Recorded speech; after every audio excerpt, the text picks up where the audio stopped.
അപ്പോൾ കുറച്ച് ദിവസം മുമ്പ് ഞങ്ങൾ ഇയാളുടെ വീട്ടിലായിരുന്നു കേട്ടോ ഉണ്ടായിരുന്നത്. ഞാനും തത്തീച്ചും ഫിദായും അപ്പുറത്തമ്മയും എല്ലാവരും ഉണ്ടായിരുന്നു കേട്ടോ. അപ്പുറത്തമ്മ എന്ന് പറഞ്ഞാൽ എൻ്റെ അമ്മയുടെ അമ്മ കേട്ടോ. അപ്പുറത്തമ്മ എന്നാണ് വിളിക്കുന്നത്. പിന്നെ ഇപ്പോൾ ഈ വാഴയില എടുത്തുകൊണ്ടിരിക്കുന്നതാണ് കത്രീനമ്മ.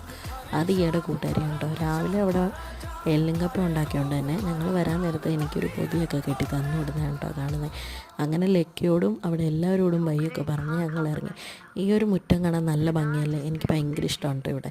എന്താണെന്നറിയില്ല, എന്തൊരു പ്രത്യേകതയുണ്ട്. അങ്ങനെ പിന്നെ ഞങ്ങൾ ഓട്ടോയൊക്കെ വിളിച്ച് നിർദ്ദേശിച്ച് വന്നു. അവിടുന്ന് ഞങ്ങൾ ബസ് കയറി വീട്ടിലേക്ക് വന്നു കേട്ടോ. അണ്ണും ഉണ്ടായിരുന്നുകൊണ്ട് നേരത്തെ വന്നെന്ന് പറഞ്ഞായിരുന്നു. അങ്ങനെ വീട്ടിൽ വന്നപ്പോൾ സോൻ പപ്പടിയൊക്കെ മേടിച്ച് തേച്ച് കൊണ്ടുവന്നിട്ടുണ്ടായിരുന്നു കേട്ടോ. അതും ചായയൊക്കെ ഞാനും ഫിദയും കുടിച്ചു. പിന്നെ വീടൊക്കെ ഒന്ന് വൃത്തിയാക്കാനുണ്ടായിരുന്നു. പിന്നെ ചിക്കൻ കറി ഉണ്ടാക്കാനുണ്ടായിരുന്നു.